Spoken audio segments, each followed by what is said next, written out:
குரங்கும் முதலையும். தமிழ்நாட்டின் தென்பகுதியில் ஒரு அழகான காடு இருந்தது.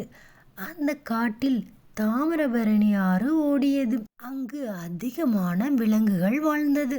இந்த தாமிரபரணி ஆற்றங்கரையில் ஒரு பெரிய நாவல் மரம் இருந்தது. அதில் எப்போதுமே சுவையான பழங்கள் நிறைந்து இருக்கும். அந்த மரத்திற்கு தினம் ஒரு குரங்கு வரும். அது மரத்தில் ஏறி பழங்களையும் இலைகளையும் பறித்து விளையாடும். அதற்கு நண்பர்கள் யாரும் இல்லை. குரங்கிற்கு பசி எடுக்கும்போது அது பழங்களை சாப்பிடும். தாகம் ஏற்பட்டால் ஆற்று தண்ணியை குடிக்கும். இதுதான் அதன் ஒவ்வொரு நாள் வழக்கமாக இருந்தது. அன்றும் அவ்வாறே செய்தது. மரத்தில் ஏறி பழங்களை சாப்பிட ஆரம்பித்தது. அப்பொழுது ஆற்றில் பயங்கர உருவம் கொண்ட புதிய விலங்கு நீந்தி வந்தது.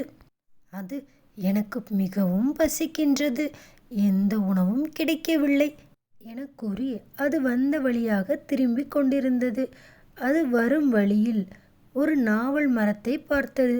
அதில் உள்ள குரங்கையும் கவனித்தது. குரங்கு அதை கவனிக்காமல் பழத்தை சாப்பிட்டு கொண்டிருந்தது.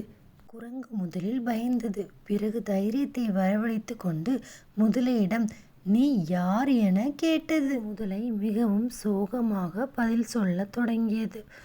நான் முதலை, இந்த ஆற்றில்தான் வசிக்கின்றேன். எனக்கு எந்த உணவும் கிடைக்கவில்லை, பசியாக இருக்கிறேன் என்று கேட்டவுடன் குரங்கு மரத்தில் உள்ள பழங்களை பறித்து போட ஆரம்பித்தது. முதலையும் பசி தீர சாப்பிட்டது. குரங்கு தனக்கு ஒரு நண்பன் கிடைத்து விட்டதாக எண்ணி மகிழ்ந்தது. இருவருக்கும் இடையே நல்ல நட்பு உருவானது. பிறகு முதலை சிறிது பழங்களை எடுத்துக்கொண்டு தன் இருப்பிடத்தை நோக்கி நகர்ந்தது. தன் மனைவிக்காக அது எடுத்து சென்றது. தன் வீட்டை அடைந்தவுடன் மனைவிக்கு இந்த பழங்களை கொடுத்தது.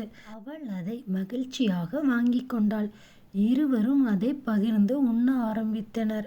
பெண் முதலை ஆண் முதலையிடம் ஏது இந்த பழம் இவ்வளவு சுவையாக இருக்கிறது, உங்களுக்கு எப்படி கிடைத்தது இது என கூறுங்கள் என்றது. ஆண் முதலை தான் பசியுடன் திரும்பிய போது குரங்கை பார்த்ததையும் குரங்கு பழங்களை கொடுத்ததையும் பற்றி கூறியது.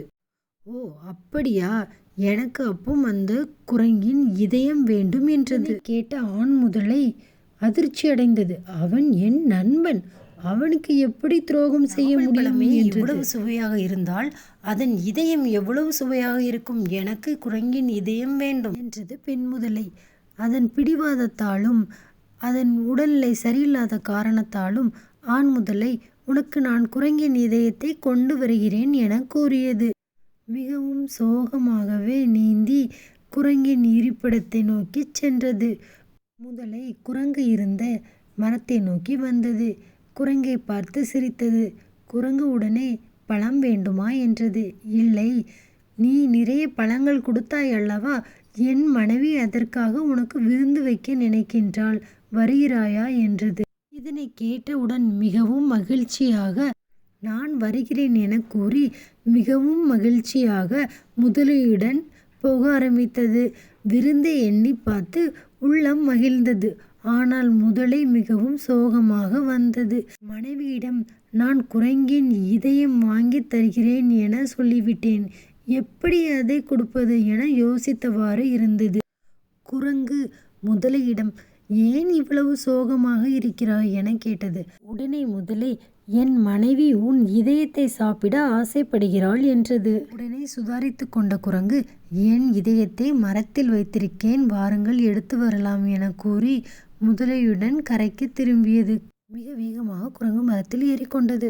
பிறகு முதலையை நோக்கி ஏய் முட்டாள், நீ என் நண்பன் இல்லடா, நீ துரோகி, என் இதயம் எப்போதும் என்னுடன் தான் இருக்கும், இந்த இடத்தை விட்டு போ என்றது. தவறான எண்ணம் கொண்ட ஒருவருடன் நட்பாக இருந்ததை எண்ணி கவலைப்பட்டது. ஆபத்து நேரத்திலும் புத்திசாலித்தனமாக யோசித்ததால் இந்த குரங்கு தப்பியது. இந்த வீடியோ பிடிச்சிருந்தா லைக் பண்ணுங்கள், சப்ஸ்கிரைப் பண்ணுங்கள், ஷேர் பண்ணுங்கள்.